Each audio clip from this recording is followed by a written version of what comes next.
आपके घर में जो दादा होता है, पिताजी का पिताजी, अजोबा और आजी जो होते हैं, तो Sharad Pawar is the ajoba of Maharashtra. उस चीज का रेस्पेक्ट होना चाहिए कि सीनियर मोस्ट के साथ एक्सपीरियंस्ड पॉलिटिशियन इस प्रदेश के हैं। आगे चलकर एनसीपी रहेगी या नहीं रहेगी ये तो फ्यूचर बताएगा। There are many parties who used to be there. Janata Dal Secular used to be one of the ruling party, आज उसके 2 एमपी हैं कर्नाटका में। Communist party used to rule West Bengal, आज उनके एक भी नहीं। टीआरएस देख लो आज क्या हालत में। मनसे ने 13 एमएलए हुआ करते थे एक टाइम पे, इट वाज सीन के द बिगेस्ट फैक्टर। 1 एमएलए आ रहे हैं। तो एनसीपी का क्या होगा मुझे नहीं पता, बट मैं इतना जरूर कहूंगा कि till the time Sharad Pawar is there he will be relevant in Maharashtra politics, howsoever he wants to be relevant. I met Uddhav Thackeray before I met Devendra Fadnavis as a reporter. हम प्रेस कॉन्फ्रेंस कवर करने जाते। आदित्य ठाकरे और मैं एक हिसाब से थोड़ा सा कनेक्ट हुए थे माइकल जैक्सन के डेथ के बाद, तो उसके बाद से हम थोड़ा कनेक्टेड थे। तो वो चलते हुए और उद्धव ठाकरे वो मैं जो जानता था या वो आदित्य ठाकरे को जानता था, उसमें और आज में जमीन आसमान का फर्क है। हाँ, पिछले हफ्ते ही कहा ना उसने कि मैं Dharavi tender can they cancel it. Yes, हुआ है। एक्वा लाइन का 14,000 करोड़ बढ़ा है। क्यों बढ़ा है? क्योंकि इनको था कि नहीं आरए में नहीं बनेगा, आरए में स्लम चलेगी इनको, जिसको रेगुलराइज करेंगे। कहते नानार नहीं चाहिए उद्धव ठाकरे को। यहाँ से सारे प्रोजेक्ट्स भाग के जा रहे हैं बाहर। भाई नानार प्रोजेक्ट को अपोज किसने किया? वाधवान पोर्ट को कौन अपोज कर रहा है? जैतापुर में जब आया न्यूक्लियर पावर प्लांट तो उद्धव ठाकरे ने जाके वहां पे प्रोटेस्ट किया था। फॉक्सकॉन का था, तुमने डील साइन कर दिया था, एमओयू साइन कर दिया था, लैंड अलॉट किया था क्या? तुमने लैंड अलॉट किया था क्या? तुम थे ना 1.5 साल कोरोना कोरोना कोरोना का। बाकी स्टेट्स में अरे यूपी जैसा स्टेट, वो जेवर के लैंड अलॉटमेंट सब कुछ कोरोना के वक्त ही हुआ ना। मैक्सिमम काम उस पे कोरोना के वक्त ही हुआ ना, कोविड के वक्त। जंबो सेंटर्स में करप्शन का जो अभी आ रहा है, खिचड़ी स्कैम, वो सब कुछ चल रहा था। But you couldn't bring businesses that will make employment generation, that will give name to the state. उस वक्त आप नहीं काम कर पा रहे थे।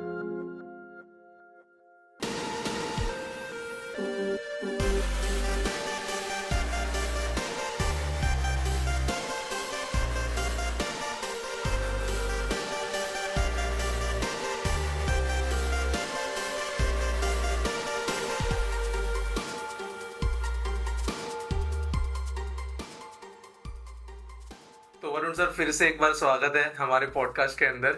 और आपसे बेहतर एक्सपर्ट ऑन कहे महाराष्ट्र इलेक्शंस, मुंबई रीजन, महाराष्ट्र के बाकी इलाके, मुझे नहीं लग रहा था कोई था मेरे नोइंग में जो अपने ओपिनियंस कहे एंड जो प्रॉपर चीज़ है वो बता सके।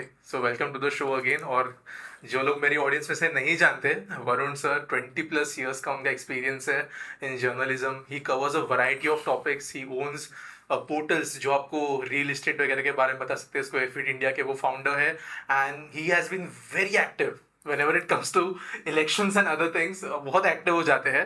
और आज वरुण सर के बारे में ढेर सारी बातें करेंगे। सो सबसे पहले तो सर सिंपल सवाल जिसका जवाब शायद कॉम्प्लिकेटेड होगा, how important is this election for Maharashtra?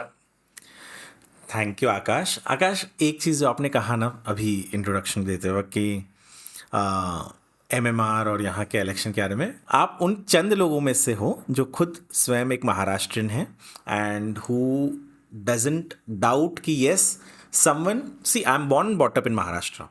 भाई खिल्ला में मेरा जन्म हुआ, रेलवे हॉस्पिटल में, और उसके बाद यहाँ पे सब कुछ पढ़ाई लिखाई सब कुछ हुआ है। और फिर भी क्योंकि मेरा सरनेम सिंह है, मेरे पेरेंट्स के रूट नॉर्थ से हैं, तो कई लोग कहते हैं कि एक स्लैंग होता है ना, भैया क्या बोलेगा महाराष्ट्र के पॉलिटिक्स में। But I am very happy कि you, in spite of being a Maharashtrian who knows better about Maharashtra than me, feels और हैज़ शोन दैट फेथ कि हाँ मैं महाराष्ट्र की राजनीति को थोड़ा ही सही पर समझ लेता हूँ। अब आपका जो सवाल था, मैं चाहूँगा कि आप अब सवाल एक बार वापस से पूछे so that I can answer you very well. कितना ज़रूरी है ये इलेक्शन? बिकॉज मतलब मैं तो बहुत यंग हूँ, मैंने ऐसे नहीं कि 10 इलेक्शंस देखे हैं, बट ऐसे लग रहा है कि this time it's very complicated. और the state of the world and state of India जो चल रहा है, उसके हिसाब से पॉलिटिक्स ज़रूरी होता है कि बेहतर रहे। So that's why I was asking कि कितना इंपॉर्टेंट है ये इलेक्शन। देखो, अगर ऐसे बोला जाए तो मैं बहुत एक्टिवली जो इलेक्शन समझने को शुरू हुआ मुझसे वो 2004 से है, तो यानी 20 साल हो गए। ये 20वां यानी, और उसके बीच में उस वक्त 2, फिर 2014 6, फिर 2019 के 8 और अभी 9 इलेक्शंस लोकसभा और असेंबली कवर कर चुका हूँ। और अब ये वाला जो है ये 10वां हो जाएगा असेंबली इलेक्शन। तो इलेक्शंस बहुत ज़रूरी होता है आम तौर पर भी, और ये किसी पॉलिटिकल पार्टी के लिए नहीं, ये एक आम इंसान जो होता है उसके लिए बहुत ज़रूरी होता है। ये 5 साल में एक बार आपको मौका मिलता है कि भैया बहुत लूट लिया या बहुत हमको अनसुना कर दिया, अब तो आपको हमारे दरवाजे पर आना है, आपको हमारी बात सुननी है। और हमने देश के कई हिस्सों में देखा है कि जब वहाँ पे नेता गुजरता है उन गलियों से तो उनको चप्पल के हार पहनाने से फूलों की माला पहनाने तक, गोबर फेंकने से लेके बहुत कुछ होता है। तो इलेक्शन ज़रूरी इसलिए भी होता है कि वो कम से कम ये एक महीना जो है, आज से, आज हम 20 तारीख है, 20 अक्टूबर है, 20 अक्टूबर से 20 नवंबर यानी एक महीना, ये जो एक महीना होने वाला है जिसके दरमियान, क्योंकि 20 नवंबर को वोटिंग है यहाँ महाराष्ट्र में 288 सीटों के लिए, तो ये जो 30 दिन का जो पीरियड है, इस 30 दिन के अंदर कोई भी नेता हो वो हर गली से गुजरेगा। और ये मौका हम एक आम इंसान के नाते हमारे लिए तो बहुत गर्व होता है कि यार जिनको देखने के लिए, जिनको मिलने के लिए हमें लंबी लंबी कतारों में लगना पड़ता है, आज वो हमारे बगल से गुजरने वाला है, आज उसके लिए हम इम्पॉर्टेंट है, वो ये बात है। ये तो हो गया एक आम इंसान को जो ईगो बूस्ट करने के लिए, या we call it festival of democracy. But secondly, why elections are important? Elections are important so that we elect someone who will actually listen to us, who will do something for us, who will not say कि boss मुझे लगता है यहाँ पे नहीं होना चाहिए project और कहीं और होना चाहिए प्रोजेक्ट, और दोनों जगह प्रोजेक्ट नहीं होता है और फिर मेट्रो की कीमत 14,000 करोड़ से बढ़ जाती है। ऐसा ना सोचते हुए ऐसे हो कि भाई हाँ चलो यहाँ पे भी हो सकता है, आपको वहाँ पे भी चाहिए, वहाँ पे भी हो सकता है, दोनों जगह हो सकता है और काम चलता रहे, जो ज़रूरी है। खास करके हम जिस रीजन में बैठे हैं एमएमआर में आज सबसे ज़्यादा जो चुभता है चीज़, वो मुझे आज भी यही चुभता है कि जब मैं फोर्ट से, मुंबई से निकलता हूँ अपने घर कल्याण आने के लिए, बाई ट्रेन भी 1.5 से 2 घंटे लग जाते हैं, बाई रोड 2 से 2.5-3 घंटे लग जाते हैं। हाँ, मिनिमम की बात कर रहा हूँ मैं। अब हमारे लिए क्या, और एसी ट्रेन बहुत कम है तो गर्मी वाले ट्रेन में जानी पड़ती है आपको, बारिश होता है तो पानी भी अंदर आता है, सब बहुत हालत होती है, रोड ख़राब है तो रोड भी लग जाता है। तो मेरे लिए इंफ्रास्ट्रक्चर एज एमएमआर बहुत ज़रूरी है। तो ये इलेक्शन इसके लिए भी ज़रूरी है कि ये इंफ्रास्ट्रक्चर वर्क जो चल रहे हैं वो कंप्लीट हो, क्योंकि पीपल में कॉल एनीथिंग, बट जो 2.5 साल बीच में हमने देखा था 2019 नवंबर से 2022 के जून तक, जब सारे के सारे इंफ्रास्ट्रक्चर प्रोजेक्ट्स ठप पड़ गए थे, वो नहीं होना चाहिए, वो नहीं हो। ये इलेक्शन इसलिए भी ज़रूरी है, ये इलेक्शन इसलिए ज़रूरी है कि भाई सड़कें बन जाएं, मुंबई में कॉन्क्रीटाइजेशन हो जाए सारे रोड्स के। ये इलेक्शन उसलिए भी ज़रूरी है कि लोकल ट्रेन्स में एसी लोकल ट्रेन ज़्यादा ऐड हो जाएं, बसेस की एसी फ्लीट ज़्यादा आ जाएं, मेट्रो ज़्यादा हो जाएं, मेट्रो के काम हो जाएं, जो हमने देखा था किस तरीके से ठप पड़े थे वो 2 साल के दरमियान।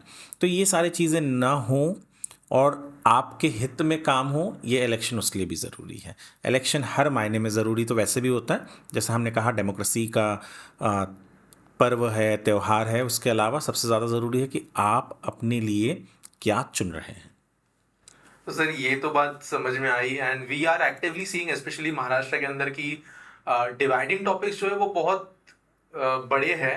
बट सर जैसे आपने लास्ट में स्टेटमेंट दिया ना कि infra is something that should go in a continue, वो कंप्लीट होना चाहिए, अब शुरू हो गया है तो।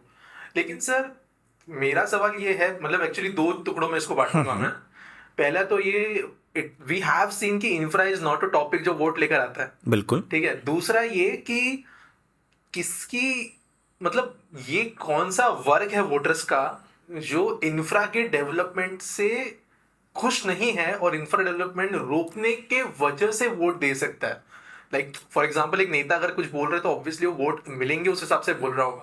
तो what's that group of voters who are anti infra? And the second question जो मैंने पहला पार्ट था क्वेश्चन का वही है। देखो मैं बताता हूँ आपको, एंटी इंफ्रा ग्रुप नहीं होता कोई। दिक्कत ये होता है ना कि लोग इस देश में वोट, हमें अब आपने डेवलपमेंट के नाम पे वोट कभी मांगा ही नहीं इतने सालों में।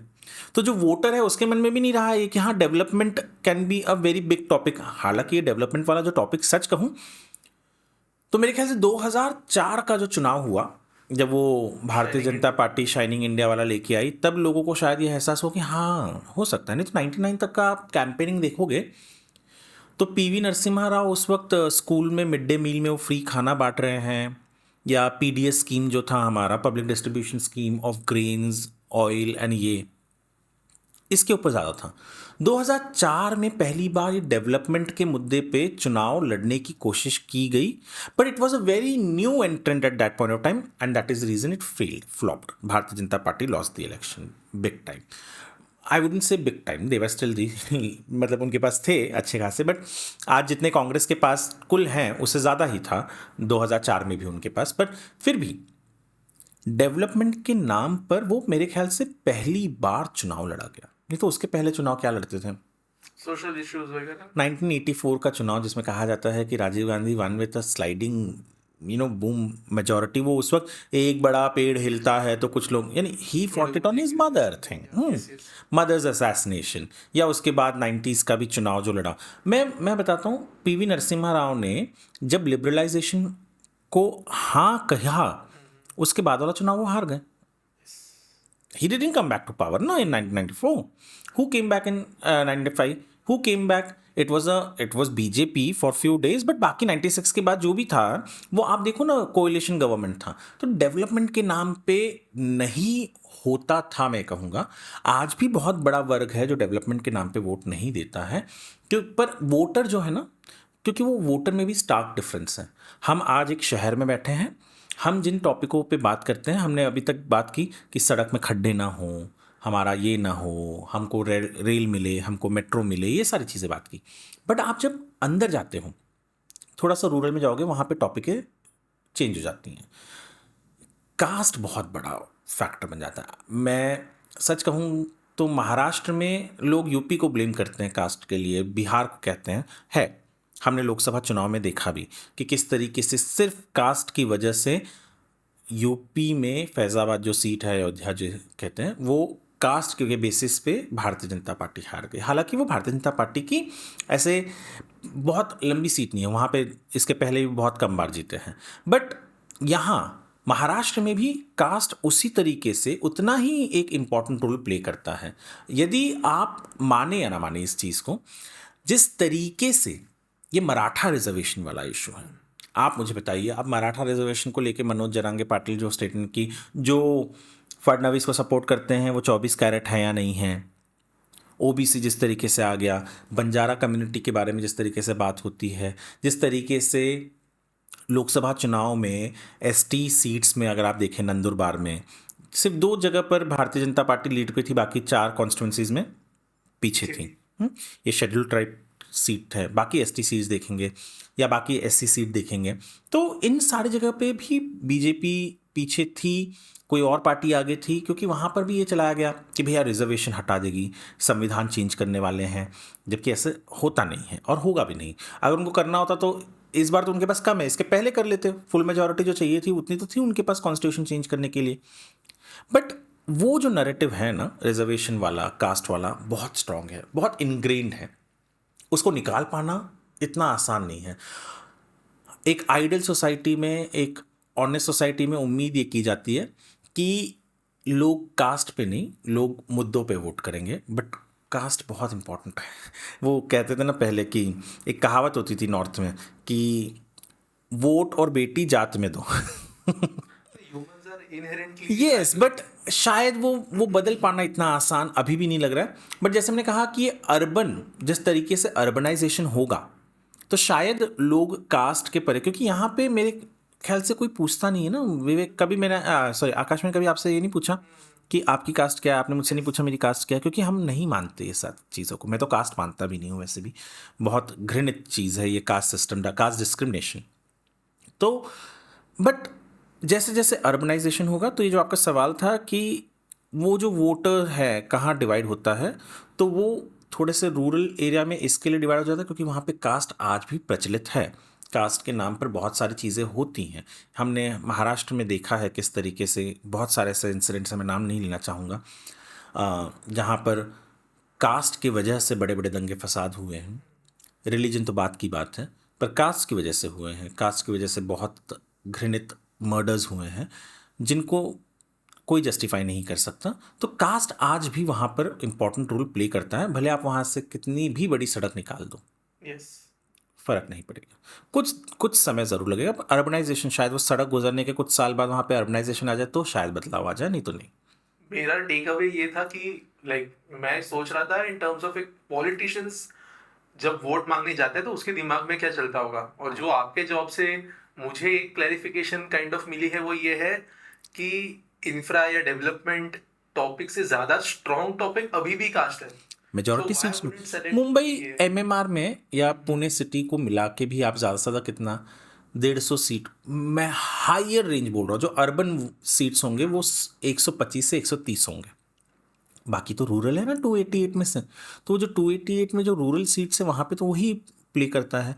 आज भी आप वेस्टर्न महाराष्ट्र में चले जाओ तो वहाँ पे कास्ट डोमिनेशन ही ज़्यादा चलता है। वेस्टर्न महाराष्ट्र में वैसे भी इस बार मराठवाड़ा में खास करके इस बार मराठा रिजर्वेशन को लेकर बहुत इशू है, ओबीसी वाले इशू को लेकर है, ईडब्ल्यूएस को लेकर है।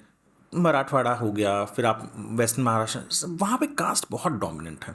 देखते हैं आगे क्या होता है। 20 बार hopefully people vote I on think this basis. somewhat relates to like even अगर यूएस में अगर हम देखें तो वहां पे भी इंटीरियर वर्सेस अर्बन में एक बहुत स्ट्रॉन्ग डिवाइड है। बिल्कुल। इवन यूरोप में ये देखते हैं मतलब जो फार्मर्स का वर्क है, हाँ, उनके हाँ। गांव जो भी हम कहें, वहां पे वोटिंग पैटर्न्स और ये हमेशा डिफरेंस रहता है।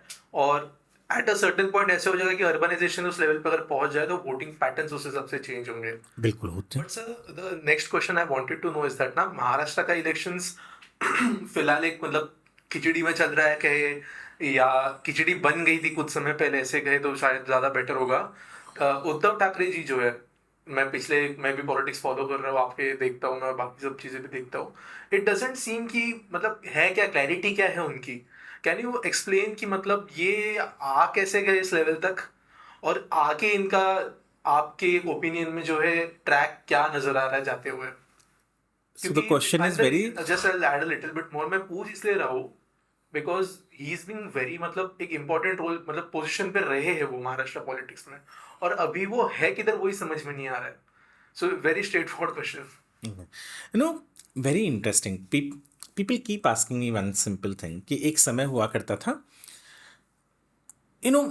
पॉलिटिक्स कवर करना जब मैंने शुरू किया तो I met Uddhav Thackeray before I met Devendra Fadnavis. मतलब देवेंद्र फडणवीस से ऐसे मुलाकात नहीं हुई। बहुत पहले वो एक सिर्फ भारतीय जनता पार्टी के एमएलए हुआ करते थे। तो वो और गिरीश महाजन, तब मैं मिड डे में काम करता था, तो वो हमारे दफ्तर में आए थे एंड बीन बैग पे बैठे थे, तो वहाँ से मुलाकात हुई। फिर उसके बाद में एज अ रिपोर्टर हम प्रेस कॉन्फ्रेंस कवर करने जाते थे ये सब। पर उससे पहले मैं उद्धव ठाकरे को मिला था। क्यों?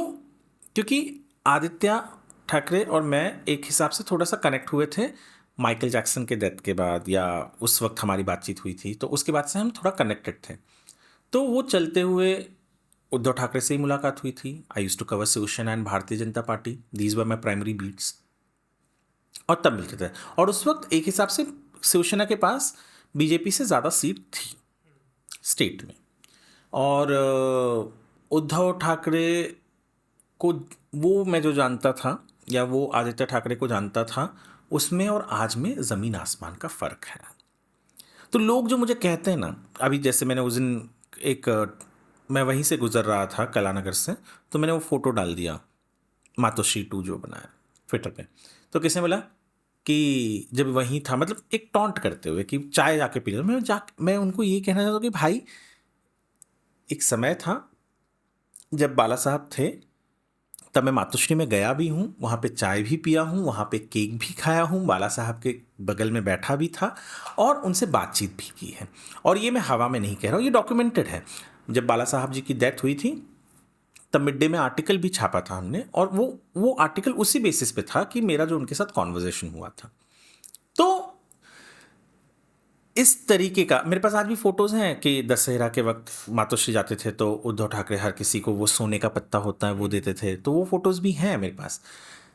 तो जो कनेक्शन था उद्धव ठाकरे के साथ या बाला साहब ठाकरे के शिवसेना के साथ, और बहुत अच्छा कनेक्शन था। उनकी जो आइडियोलॉजी थी हिंदुत्व वाली बाला साहब ठाकरे की, और जो आइडियोलॉजी बीजेपी की हिंदुत्व वाली थी, उस वक्त यू वुड सी कि शिवसेना का हिंदुत्व ज़्यादा कट्टर हुआ करता था भारतीय जनता पार्टी के मुकाबले महाराष्ट्र में। और वो हिंदुत्व के जब बात करते थे ना, तो आज जो लोग इन दोनों बाप बेटे को अपने कंधे पर बिठा कर घुमाते हैं, वही लोग इनके विरोध में हुआ करते थे। वो लोग इनके खिलाफ हुआ करते थे, जो इनको आज कंधे पर बिठाकर पूरे शहर घूमते हैं कि भैया इनसे अच्छा नेता तो कोई नहीं होगा। ये उनके विरोध में हुआ करते थे। तो जब 2019 में मैंने देखा कि उद्धव ठाकरे और आदित्य ठाकरे कहीं ना कहीं आइडियोलॉजी से चेंज हो गए, और किस लिए हुए, अभी कुछ दिन पहले एक वीडियो आया। वो वीडियो का मैं बोलने से पहले बोलूँगा कि उद्धव ठाकरे ने क्या कहा उस वक्त कि भैया हमको प्रॉमिस किया गया था कि हमें आप बनाइए सीएम, और फिर उसके बाद में, और अभी इन्होंने एक वीडियो में क्या कहा कि 2 दिन पहले वीडियो में क्या कहा कि भारतीय जनता पार्टी के साथ भी सीट शेयरिंग के वक्त यही बात होती थी कि जिस पार्टी का ज़्यादा सीएम, जिस पार्टी के ज़्यादा एमएलए आएंगे उसका सीएम बनेगा। तो आप ही अपनी बात को झुटला रहे हो भाई। 2014, 2019 के वक्त भी जब इन लोग गए थे मातोश्री पे बात करने के लिए, इलेक्शन के पहले सीट शेयरिंग के लिए, तब भी हमारे पास यही बात आई थी। As a journalist we are standing outside, we came to know कि हाँ, कि इनके अलायंस की बात हो चुकी है, सीएम पोजीशन की बात हुई नहीं तो कोई भी जर्नलिस्ट इतना बेवकूफ़ तो नहीं होगा ना कि अगर अंदर सीएम की बात हुई है और इन्होंने बोला है तो छापेगा नहीं। एक आर्टिकल दिखा दो, कहीं नहीं है कि सीएम का सीट देंगे, कि भारतीय जनता पार्टी बोल रही है कि वो उद्धव ठाकरे के पार्टी को सीएम का पोस्ट दे रही है 2.5 साल के लिए। पर ऐसा कहीं हुआ ही नहीं, क्योंकि वो था ही नहीं। और खुद उद्धव ठाकरे ने 2 दिन पहले कंफर्म कर दिया, बोल के कि हमारी भी उनके साथ अलायंस। वो ये जस्टिफाई कर रहे थे कि हाँ, एमवीए में जो लड़ाई है वो कॉमन है, वो तो होते रहता है। और जो स्टेटमेंट्स आ रहे हैं एमवीए के घटक दलों से कि हाँ, जो सीएम उन्हीं का होगा जिसका मेजॉरिटी एमएलएज होगा, तो वो चीज़ खुद बोलते बोलते उन्होंने स्पष्ट कर दिया कि भारतीय जनता पार्टी और उनकी भी जब सीट शेयरिंग को लेकर बात होती थी, तब यही हुआ था कि जिसके पास ज़्यादा एमएलए होंगे उसका सीएम होगा। So who has changed? When I can see it, when you can see it, the voters are not fool, even they see it.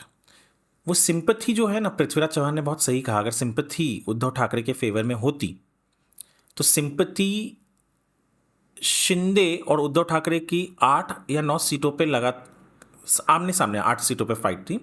एक सीट छोड़ दो साउथ मुंबई, बाकी सब जगह शिंदे जीत गए। People understood. बाकी सब जगह तो शिंदे सेना को वोट मिला, इसको उद्धव ठाकरे की पार्टी को तो नहीं मिला। They lost wherever they were in direct fight with Shiv Sena. UBT lost. UBT lost Mumbai Mumbai Northwest. UBT lost Kalyan seat. मैं सिर्फ MMR की बात कर रहा हूँ, मैं कहीं और जा नहीं रहा हूँ। ये यहाँ पे UBT won with seat Mumbai South. UBT lost Thane, जहाँ पे डायरेक्ट फाइट था उसका, कल्याण जहाँ डायरेक्ट फाइट था उसका, जहाँ आपका नॉर्थ वेस्ट में जहाँ डायरेक्ट फाइट था शिंदे से, वहाँ पे आप हार गए। मैं तो 4 सीट की बात करूँ, 4 में 3 जीत गए। बाकी सब जगह भी महाराष्ट्र में जहाँ जहाँ आपकी डायरेक्ट फाइट थी वहाँ शिंदे वन। तो सिंपैथी नहीं है, ये मैं नहीं बोल रहा हूँ, सिंपैथी नहीं है उद्धव के लिए, ये पृथ्वीराज चौहान ने बोला। कौन है पृथ्वीराज चौहान? एक्स सीएम, कांग्रेस के बड़े नेता हैं। उद्धव का फ्यूचर क्या है ये मैं बोलूं उससे बेहतर कांग्रेस के लोगों ने बोल दिया है। अभी कल ही मैं देख रहा था कि 2014 में जब 2019 की बात करते हैं, 2019 में अरविंद सावंत जब बीजेपी शिवसेना के कॉमन कैंडिडेट थे, यहाँ से कहाँ से?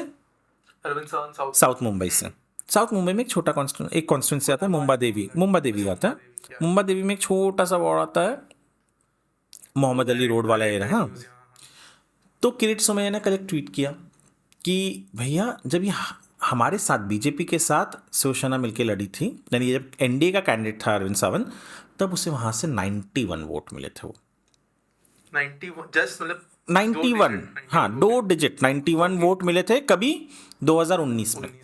2024 में क्योंकि वो कांग्रेस के साथ था and it is a Muslim dominated area, वहाँ उससे 11,000 से ज़्यादा वोट मिले। People are voting actually for Congress, देखा जाए तो। 11,1100 सॉरी जो भी होगा, but it went into 4 digit, minimum 4 digit देखा में जाए गया 10x प्लस का ये है ना मैथमेटिकली। आराम से।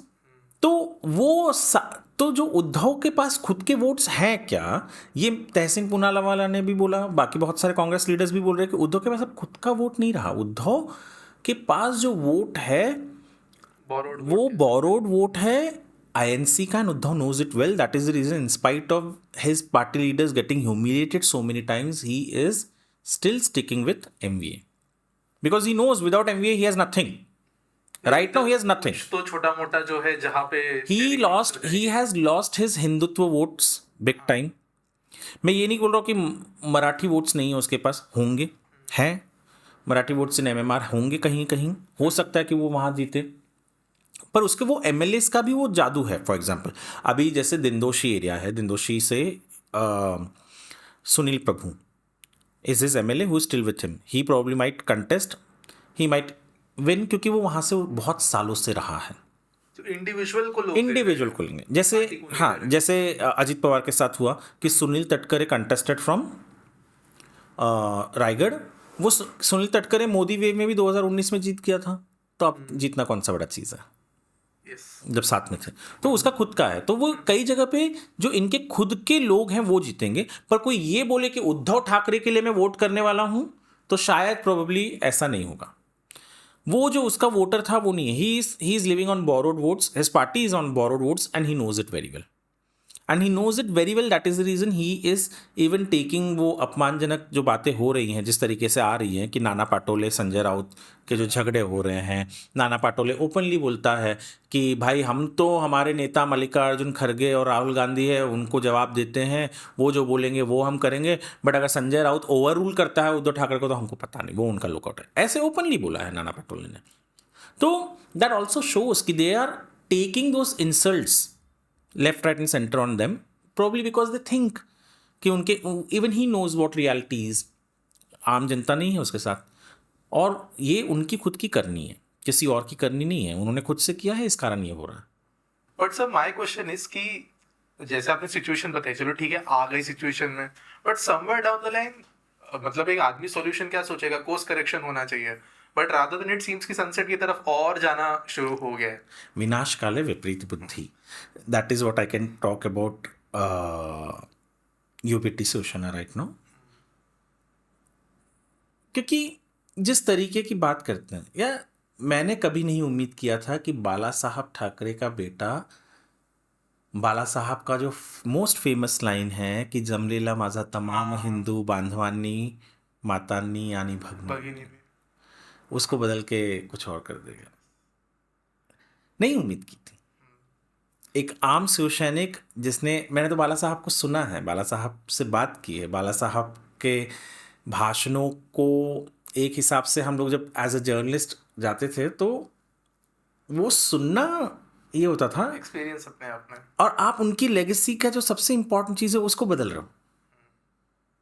सो ऑब्वियसली कहीं वो जो हिंदू है, अब पता नहीं वो कौन सा हिंदू है जो आज भी बोलता है कि हाँ उद्धव ठाकरे हिंदुत्व है, हिंदू, ये बार बार आदित्य ठाकरे के भाषण में बोलता है हमारा हिंदुत्व बीजेपी से अलग है। भाई कौन सा हिंदुत्व है वो डिफाइन तो कर दो, आपका हिंदुत्व क्या है?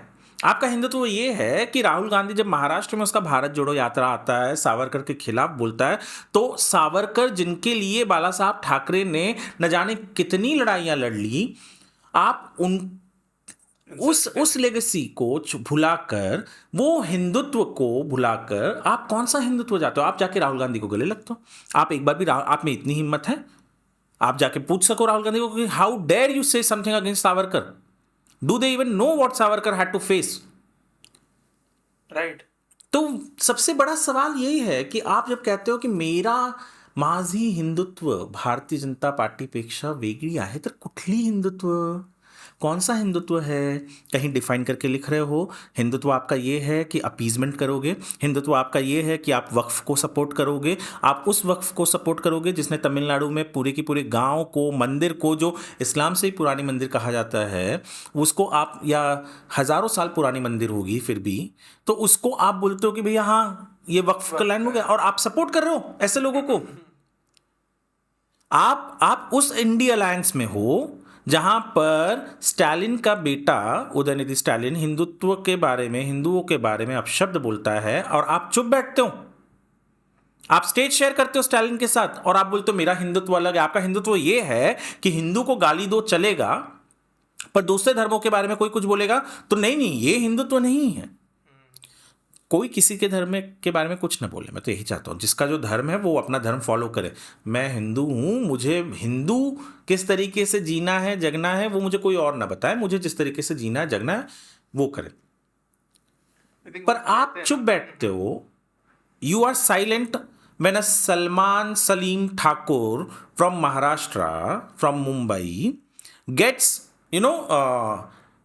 whatever, adulterated by the speeches of Zakir Naik and goes and, विटंबना करता है वो सिकंदराबाद में जाके देवी की मूर्ति का।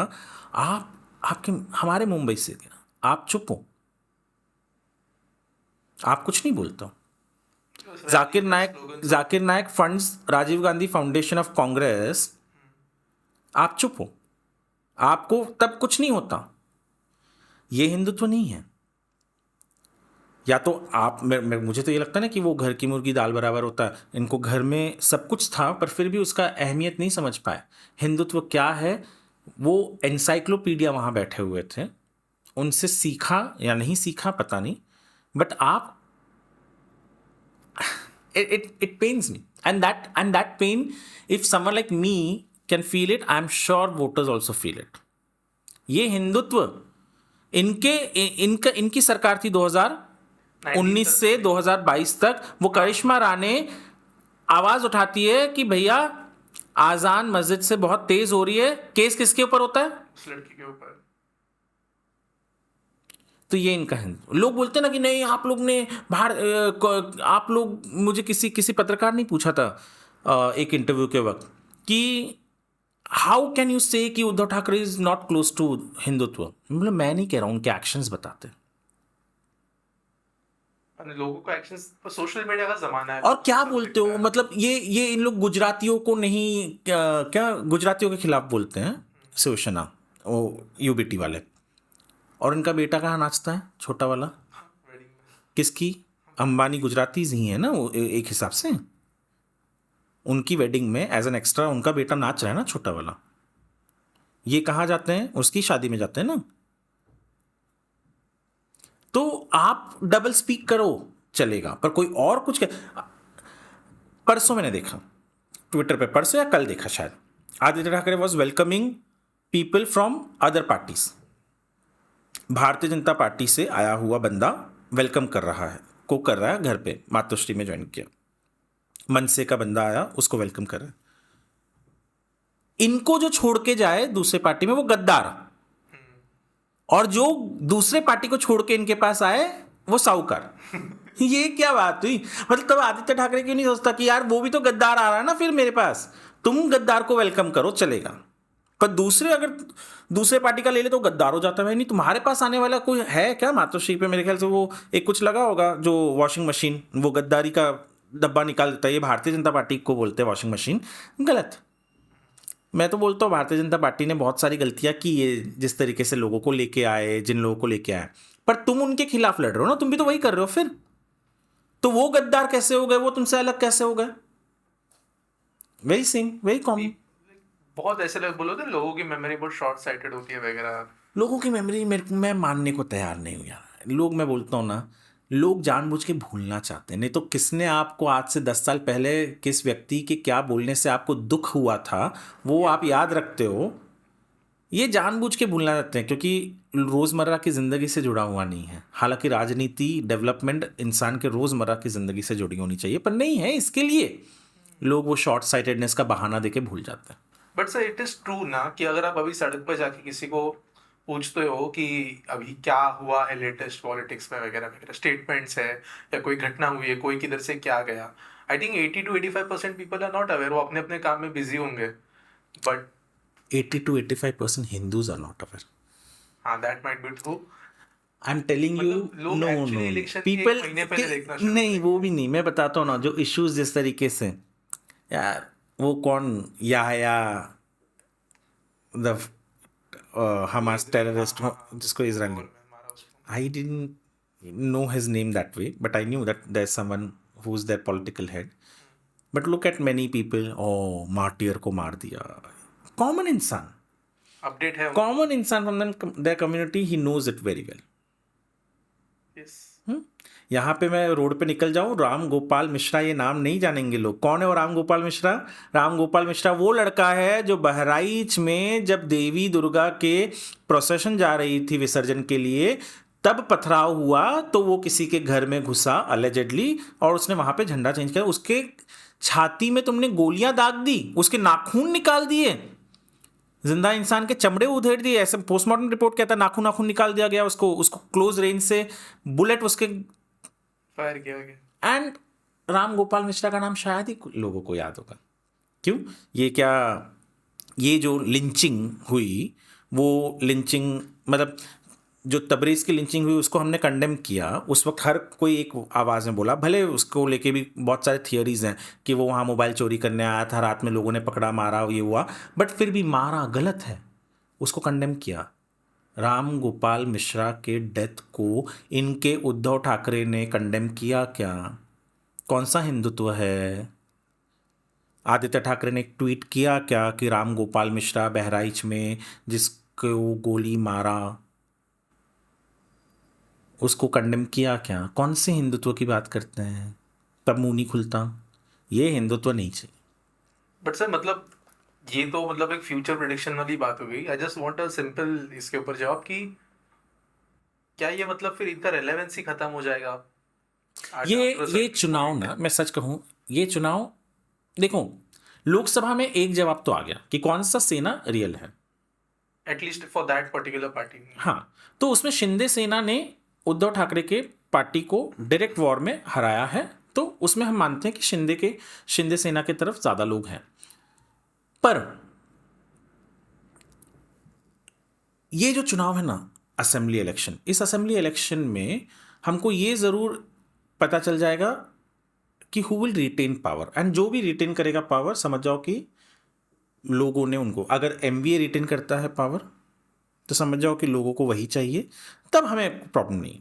No one should have a problem. Whosoever is elected should be given the ये. और वो जो खिचड़ी वाली आपने बात कही है, 2019 में लोगों ने मेजॉरिटी दिया था बीजेपी शिवसेना को. Alliance, that was my first vote. Alliance को दिया था 2019 में. अब 2019 में उद्धव ठाकरे की तरफ से इमीडिएटली जैसे आया, बातचीत नहीं, बंद हो गई. देवेंद्र फडणवीस ने खुद कहा ना कि हमने फोन किया, उठाए नहीं फोन, आए नहीं फोन पे, बात ही नहीं किया. यस। तो पहला कम्युनिकेशन किसने बंद किया? शिवसेना ने बंद किया. अब वो बंद करने के बाद भैया सरकार तो बनानी है, कैसे ही बनानी. आप नहीं आ रहे हो, उनके पास कोई और जा रहा था, उसके थ्रू शरद पवार या अजीत पवार के थ्रू ये बनी थी उनकी जो एक दिन की सरकार, या 81 आवर्स की जो गवर्नमेंट बनी थी वो बनी और गिर गई तुरंत। क्योंकि it is said sorry, Uddhav Thackeray done. But who was the first to not stop communication? And- cracks कहाँ से शुरू हुए? मुझे बहुत बार इस जहन में आता है कि भाई बीजेपी ने गलती कर दी क्या 2022 जून में एकनाथ शिंदे को सपोर्ट करके, क्योंकि उनको ये तो हर किसी को मालूम था कि the way government was going, the way things were happening, 5 साल उनको रहने देते. आज भारतीय जनता पार्टी आज के दिन चुनाव में जाती, सिंगल हैंडेड मेजोरिटी से जीत जाती. क्योंकि पीपल, हम परेशान हो चुके थे यार, हर कोई परेशान हो चुका था, कुछ हो नहीं रहा था. जो मेट्रो एक्वालाइन इनॉग्रेट हो गया, आई डोंट थिंक वो होता. जो भी इंसान, हाँ, 14 का 40,000 हो जाता. तो everyone new, but they still had took that risk, to be honest. ऐसा तो नहीं बोल सकते कि भारतीय Janata party didn't know about it. They even have visionaries, they even have leaders, they even have think tanks, they even have intellectuals to know what exactly is going to happen. उनको ही पता था कि यार हम 5 साल रुक जाते, 2.5 साल रुक गए और 2 साल रुकना है, चुनाव होगा, हम आ जाएंगे. But they still took that gamble. They still took that risk. I would say they still sacrificed the post of CM for Shinde Why did they do it? Because probably they knew कि the state was going down the drain. And that is the reason they had to take that risk of letting go of single-handed majority वाला सरकार. But मैं एक बार वापस कहूँगा, अगर इस बार भी वो जाते हैं ना, तो आई वुड टू रिक्वेस्ट, अगर नहीं आती ना आपकी सरकार, मैंने बीच में ट्वीट भी किया था, अगर आपकी नहीं आती ना, सब छोड़ दो. Let Shinde also go, let Ajit Pawar also go to MVA, let them have a full government. You sit calmly in the opposition और बस एज अ ऑपोजिशन अपना काम करते जाओ और देखो कि क्या होता है. जैसे अभी कुछ leaders have already started dumping them. भारतीय जनता पार्टी जो एक्सपोर्ट्स आए थे, जो जिनको उन्होंने इंपोर्ट किया था बाहर से, वो लीडर्स अभी जाने लग गए वापस से. तो लेट देम गो.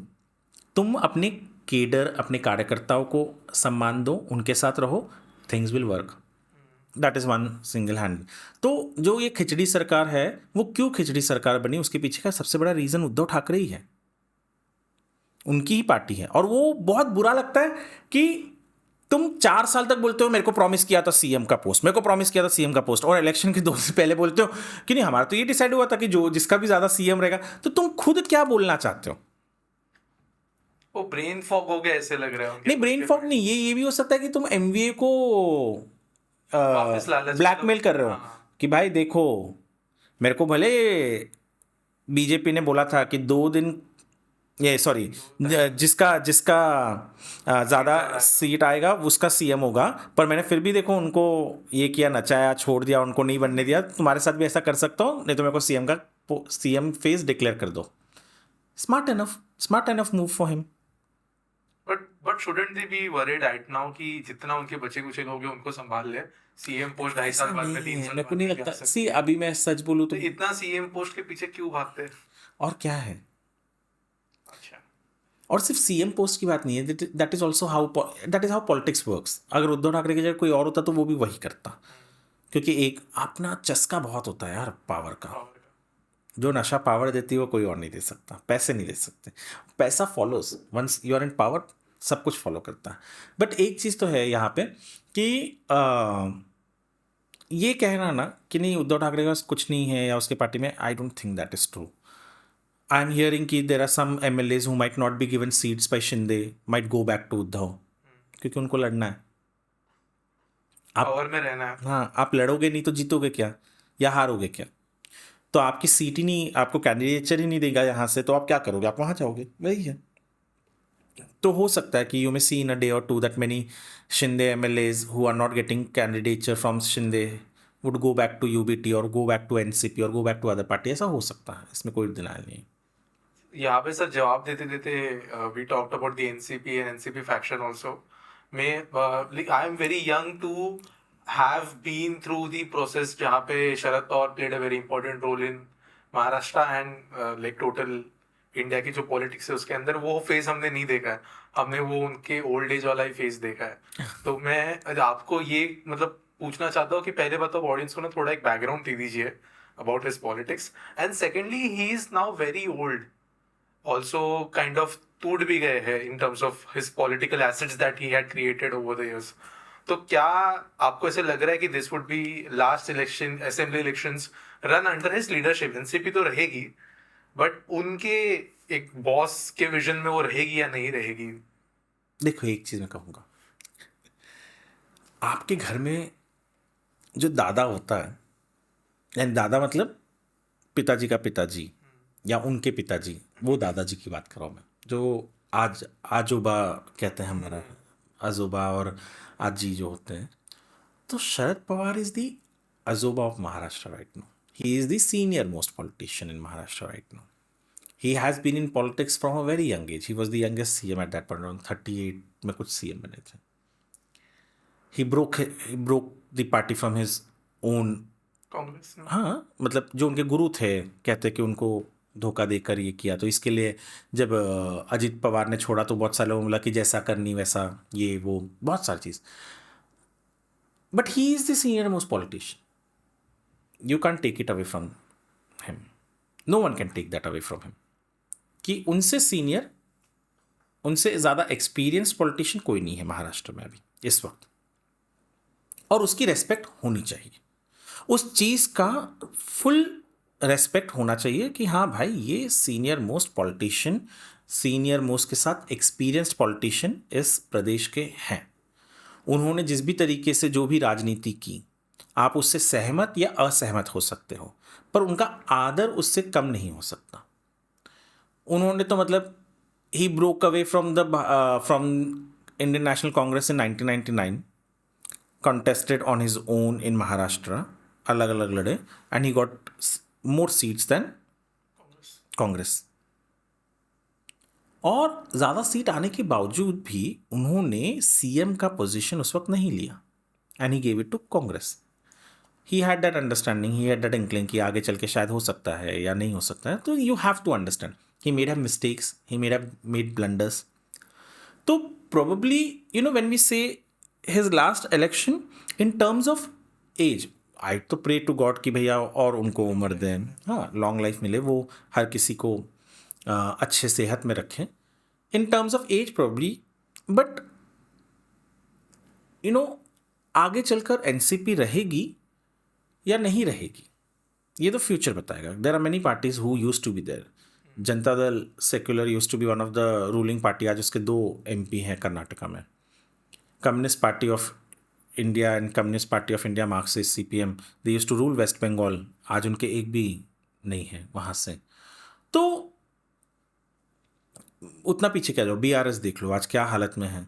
TRS जब हुआ करता था तो ठीक था, BRS हुआ तो उसके बाद में तेलंगाना से भी साफ हो गया। तो पॉलिटिक्स यू नेवर नो कि आज है, रहेगी कल, या वो पॉलिटिकल पार्टी नहीं रहेगी, you never know about that. MNS ने 13 MLA हुआ करते थे एक टाइम पे, इट वॉज सीन कि द बिगेस्ट फैक्टर। एक MLA ही आ रहे हैं हर बार, वो भी वो MLA के बलबूते पे ज़्यादा, अपने बलबूते पे ज़्यादा जीतता है, ना कि पार्टी के, ऐसे कहते हैं बहुत सारे लोग। तो एनसीपी का क्या होगा मुझे नहीं पता, बट मैं इतना ज़रूर कहूँगा कि till the time Sharad Pawar is there, he will be relevant in Maharashtra politics, howsoever he says, howsoever he wants to be relevant. And Ajit Pawar also knows it. Everyone knows it. And I can only give a one single piece advice to anyone who is interested in politics in the state. If you are against Sharad Pawar and not in a party supported by Sharad Pawar, don't use defamatory language against Sharad Pawar. वो जो politics कर रही है, आप उनसे सहमत नहीं हो, कोई बात नहीं है, पर इज्जत मत, मतलब ऐसा कुछ मत बोलो कि जिससे उनकी इज्जत में कमी आए। क्यों छेड़ना है फालतू में? He is doing his kind of politics, करने दो। आपको नहीं पसंद है, आप अपनी पॉलिटिक्स करो।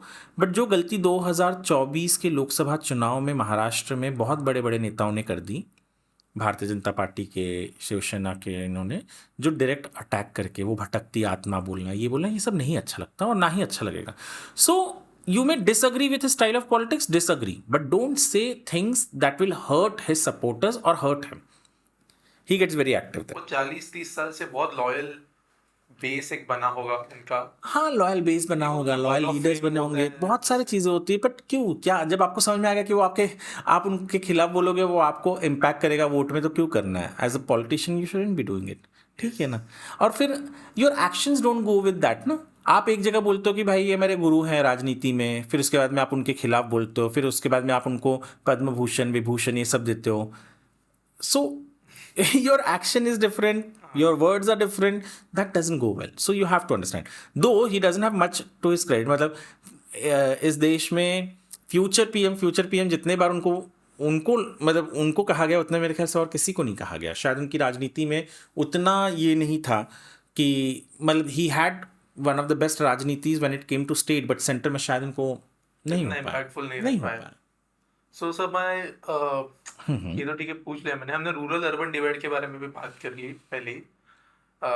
आए थोड़ा वापस चैनल के ट्रैक पे भी थोड़ा मैं ले आता हूँ, which is more on infra. ठीक है, एक स्टेटमेंट आया था महीने भर पहले कि we will cancel the tenders या प्रोजेक्ट्स अगर हम गवर्नमेंट में आते हैं। ये उद्धव ठाकरे जी ने, हाँ, पिछले हफ्ते ही कहा ना उसने कि मैं धारावी का टेंडर कैंसिल कर दूंगा वगैरह।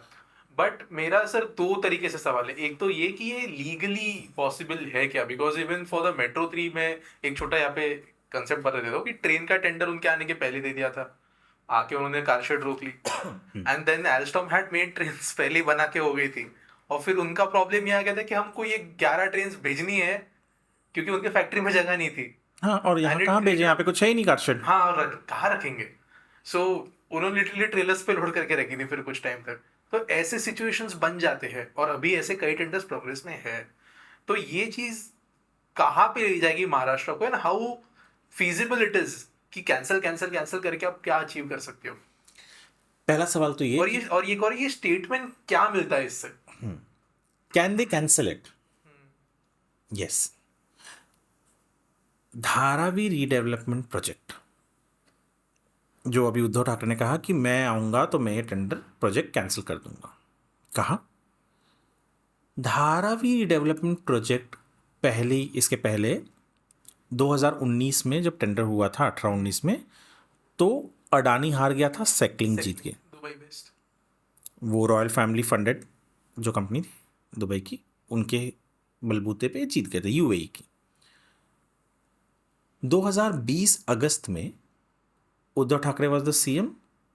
अगस्त सितंबर अक्टूबर ये पीरियड में, if I am not wrong, इस पीरियड में इन्होंने धारावी डेवलपमेंट का टेंडर प्रोसेस कैंसिल कर दिया।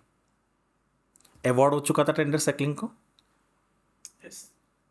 अडानी हार गया था, इन्होंने टेंडर कैंसिल किया, नया टेंडर बनाया। जून 2022 तक इन्होंने टेंडर पे काम किया। मेरे ख्याल से सितंबर या अक्टूबर में नई सरकार आई, उन्होंने वही सेम टेंडर को फ्लोट कर दिया, जिससे आज इनको प्रॉब्लम है, जो टेंडर इन्होंने ही बनाया था।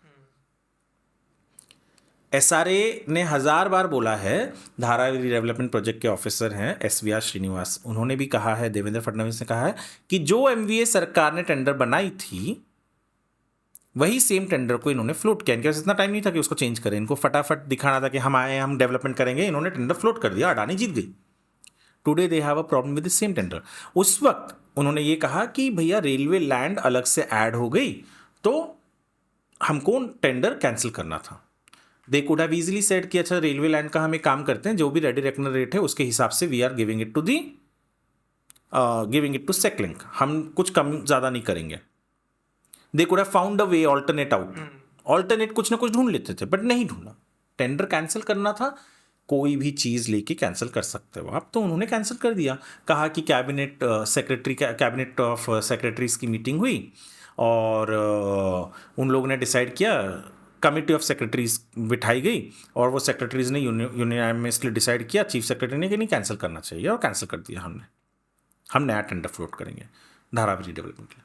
कैंसिल करना है तो कुछ भी कर सकते हैं, कैसे भी कर सकते हैं, डिले करना है तो कैसे भी कर सकते हैं, ये हमने देख लिया, और वो कर सकते हैं। और वो जब ये कहता है ना कोई भी नेता कि मैं ये कैंसिल कर दूंगा, उससे वो है कि मैं पावरफुल हूँ, एंड दैट इज़, हमारे देश में वो एक है ना, पावर के सामने हर कोई झुकता है। अब मैं कह रहा हूँ ना, गाँव में चले जाओ, 10 गाड़ियाँ लेके, इनोवा वाइट कलर की, सबके नंबर प्लेट, ये 4-5 हट्टे कट्टे लोग, उनको भी सलाम ठोकेंगे। तो वैसे ही होता है। तो वो बताना चाहते हैं, और ये होता है, हुआ है। मेट्रो एक्वा, महाराष्ट्र भी हुआ है, हाँ सब जगह हुआ है। एक्वा लाइन का 14,000 करोड़ बढ़ा है। क्यों बढ़ा है? क्योंकि इनको था कि नहीं, आरए में नहीं बनेगा, आरए में स्लम चलेगी इनको, जिसको रेगुलराइज करेंगे, रॉयल पंप चलेगा, उनको एक बिल्डर चलेगा जहां पे वो घर बनाएगा, इनको बाकी सब कुछ चलेगा, बट आरए में मेट्रो कार शेड नहीं बनना चाहिए, बस उसको लेके ऑपोजिशन था। तो डेवलपमेंट के खिलाफ जो होते हैं उनको नहीं करना है, वो सत्ता में रह के आराम से उसको नहीं कर सकते, नहीं रह के भी कर देते हैं। जो सत्ता में नहीं है, इतने सारे प्रोजेक्ट्स जो देश भर में, जैसे वो तमिलनाडु में जो था, अमरावती तो यहाँ पे है। नहीं, this is Amaravati is in Andhra Pradesh. हम उसकी याद करें, हम दूर की जा रहे हैं की बात करते हैं। नानार रिफाइनरी नहीं चाहिए उद्धव ठाकरे को। मेरे को एक चीज़ ना, ये अच्छा मुझे कहा, मेरे को बहुत बहुत अफसोस होता है ना, खास करके उन लोगों का भी जो कहते हैं कि यहाँ से सारे प्रोजेक्ट्स भाग के जा रहे हैं बाहर। और कौन एलिगेशन लगाता है ये? जो बाहर है, नहीं, जो यहाँ के यूबीटी लगाते हैं खास करके, कि यहाँ से सब गुजरात भेज दे रहे। भाई, नानार प्रोजेक्ट को अपोज किसने किया? यूबीटी। वाधवान को, पोर्ट को कौन अपोज कर रहा है? जैतापुर में जब आया न्यूक्लियर पावर प्लांट, तो उद्धव ठाकरे ने जाके वहाँ पे प्रोटेस्ट किया था। तो भाई तुम ही यहाँ पे अपोज करते हो। वो जो फॉक्सकॉन का था, तुमने डील साइन कर दिया था, एमओयू साइन कर दिया था, लैंड अलॉट किया था क्या? दैट वाज द इशू जिसकी वजह से वो गए। तुमने लैंड अलॉट किया था क्या? तुम थे ना 1.5 साल, बार बार कोरोना कोरोना कोरोना का। बाकी बाकी स्टेट्स में अरे यूपी जैसा स्टेट, वो जेवर वाईडीआई का जो है और जेवर एयरपोर्ट। हाँ, जेवर एयरपोर्ट के लैंड अलॉटमेंट सब कुछ कोरोना के वक्त ही हुआ ना। मैक्सिमम काम उस पर कोरोना के वक्त ही हुआ ना, कोविड के वक्त। वो काम कर सकते हैं वहाँ पे। वो आंध्र प्रदेश में वो वाईएसआर ने पूरा का पूरा हिल स्टेशन बनाया, कोरोना के वक्त बना लिया, और तुम बोलते हो कि नहीं नहीं होगा। जम्बो सेंटर्स में करप्शन का जो अभी आ रहा है, खिचड़ी स्कैम, वो सब कुछ चल रहा था, but you couldn't do work that would make bring businesses, that will make employment generation, that will give name to the state. उस वक्त आप नहीं काम कर पा रहे थे कोरोना के नाम पे। आप लैंड अलॉट कर पाए थे क्या फॉक्सकॉन को उस वक्त? Why would any businessman stay here then? और कुछ ना कुछ नया निकल के आता है। वो नागपुर में किसी का कह दिया था कि बीच में they are not going to put money over here, but in reality वो तो डाल रहे थे पैसा, उन्होंने यहाँ से कुछ नहीं हटा रहे थे। तो ये सारी चीज़ें होती हैं ना, डेवलपमेंट की हम बात करें, इंफ्रा की बात कर रहे हैं, बहुत हास्यप्रद होता है कि आप अपने कार्यकाल में कुछ नहीं करते हो और जो कर रहे हैं उनको ब्लेम करने लगते हो। कितनी मेट्रो लाइन उन्होंने इनॉग्रेट कर दी थी? Tell me one metro. वो टुकड़े में, वो याद है 2A का पहला फेज जो है वो यूबीटी ने किया था, कौन सा? Which was like very small. From where to where? Yellow line from Dahisar to I think Aarey तक उन्होंने किया था। रेड लाइन का आरए तक किया था। अच्छा, और किया 2A था। का बहुत छोटा टुकड़ा, वो रेडी था ना। हाँ हाँ हाँ, वो तो रेडी था, उन्होंने वो रिबन काट दी थी। उसके बाद में एक्चुअली जो कनेक्शंस हुए हाँ। लाइन के, वो तो बाद में इनकी सरकार जाने के बाद हुई। तो वही जो है ना, सबसे बड़ा चीज़ है कि you don't want to work and you are going to oppose, you are going to cancel tenders that have been floated. I am in no favour of Adani. Remove Adani if they're doing anything corrupt, if they're doing anything wrong, remove them. But then get someone to do it. Who is going to do it? You are going to do it, do it. You could build your own house, na? You have a Matoshri 2 over there. Why should the वो धारावी के झोपड़पट्टी में रहने वाला इंसान क्यों suffer करना चाहिए? It's very weird, क्योंकि रीडेवलपमेंट को ऐसे अपोज करेंगे, but the MLAs over there वो खुद वहां पे बिल्डिंग्स का डेवलपमेंट करते हैं, मतलब एसआरए के अंतर्गत। So that is very weird to। और मैं मानता हूँ कि अडानी के इसमें भी, मतलब जो भी मैंने पढ़ा अब तक, है कुछ इश्यूज जिसके ऊपर डिबेट हो सकती है ऐसे इश्यूज। और मैं भी वीडियोस भी बनाऊंगा उस पर। इनफैक्ट आज भी मैंने, परसों भी मैंने उसके ऊपर वीडियो डाली, सॉल्ट वाले जमीन वगैरह पे। बट वो उसका कुछ तो सॉल्यूशन तो ढूंढो। सेकलिंग वाज द फर्स्ट टेंडर जो एटलीस्ट अवार्ड तक पहुंचा था, वरना फर्स्ट टेंडर तो साल 2000 कोई में नहीं float हुआ आ था। कब से फ्लोट करते आ रहे हैं। तब तक धारा भी डबल हो गया होगा 20 साल में। नहीं, 2000 में तो नहीं हुआ था पहला टेंडर फ्लोट, जहाँ तक मुझे याद है 2005 के बाद की बात है ये। अच्छा, हाँ, ये विलासराव देशमुख शंघाई हाँ थिंग। बनाएंगे वाला। तो बहुत धारावी विल बी शंघाई, और ये बहुत बहुत चला था। तो बहुत कुछ हुआ है इसके अंदर। धारावी के अंदर जाओगे तो मैं, मेरे ख्याल से एक अलग पॉडकास्ट सिर्फ हम धारावी पे कर सकते हैं। बट हाँ हाँ, आराम से। बट हटाना तो है ना वहाँ पे। जिस तरीके से लोग रह रहे हैं, जो इन ह्यूमन कंडीशन में रह रहे हैं, वहाँ पे जानवर नहीं रह सकते कुछ। बिल्कुल। और वहाँ पे आप उम्मीद करो कि लोग वैसे ही रहे। आप आलीशान बंगलों में रहोगे, आप आलीशान घरों में रहोगे, बट वहाँ पे रीडेवलपमेंट नहीं होने दोगे। क्यों? चलो नहीं कराना ना, अडानी से हटा दो। किससे कराना है वो तो बताओ। आप थे ना 2.5 साल सत्ता में, क्यों नहीं फ्लोट किया टेंडर? वो तो ऑनलाइन हुआ, उसमें तो किसी को आके मिलना नहीं था। कोरोना में फ्लोट कर देते आप टेंडर, क्यों नहीं किया आपने? You don't want to do things, and then those who are doing, you are not going to allow them to do it. So development gets impacted. एक वो होता है ना कि जैसे होता है ना कि communists need revolution to survive. कुछ तो विरोध करके कुछ तो क्रांति करनी है, उसके बिना उनका है ही नहीं politics. So do you think कि ऑपोजिशन के जरिए किसी भी चीज का, मैं सिर्फ इंफ्रा की बात नहीं कर रहा हूँ, कोई भी चीज हो, उसके ऑपोजिशन के थ्रू लोगों को इकट्ठा करना ज्यादा आसान है कंपेयर टू कोई चीज खड़ी करने या सपोर्ट करने के मिशन से आप ऑडियंस क्या कहते हैं उसको इकट्ठा कर पाओ? Do you think this first one is easier और उसके वजह से ये इस टाइप की पॉलिटिक्स आती है? डिस्ट्रक्शन करना आसान होता है। मैं इसका बहुत सिंपल सा एक उदाहरण दूंगा। बहुत खराब इंसिडेंट एक हुआ अभी मलाड में, जहाँ पे एक ऑटो वालों ने मिलके एक बंदे को मारा इतना कि मर गए। वो वीडियो आपने देखा होगा, उसमें उसकी माँ उसके ऊपर बॉडी पे गिरी है, मत मारो, फिर भी मारे जा रहे हैं। डिस्ट्रक्शन करने के लिए बहुत सारे लोग एक साथ आ जाते हैं, क्योंकि सबसे ईजी होता है, कुछ करना नहीं, कुछ मेहनत नहीं है, आप अपना फ्रस्ट्रेशन निकाल रहे हो, गुस्सा निकाल रहे हो, जहाँ गुस्सा निकालने का मौका मिल रहा है आप चाह रहे हो वहाँ पे कर रहे हो। So it is the very easy thing to capture. हाँ, लोगों का गुस्सा लो, अपॉर्चुनिटी दे दो, तोड़ फोड़ करना है दे दो opportunity, and that is building गिराने में एक दिन का काम है, बनाने में कितना बनाने समय में 4-5 जिसमें टाइम लगेगा लोग उसमें नहीं करना चाहते, जिस चीज़ में मेहनत लगेगी उसमें नहीं करना चाहते। यहाँ ज़्यादा मेहनत नहीं लगा, एक मार रहा है दूसरा मार रहा है उसके। Very disturbing it was, very disturbing. Same was with the वो पालघर साधु जो मारा, वो देखो ना, उसमें लोग डंडे मार रहे हैं बुढ़े के, वो बूढ़े संत के ऊपर, वो उसके साथ जो थे उनको मार दिया। क्या आ गया उनका? कुछ नहीं, क्योंकि उनको डंडा चलाना था, उनको लात मारना था, ये करना था, हो गया। यहाँ पे भी so you know this are the things why they promote all this thing, क्योंकि ये करना बहुत आसान है। लोगों को आप एंगेज कर दिए, आपने उस वक्त कर दिया, हो गया।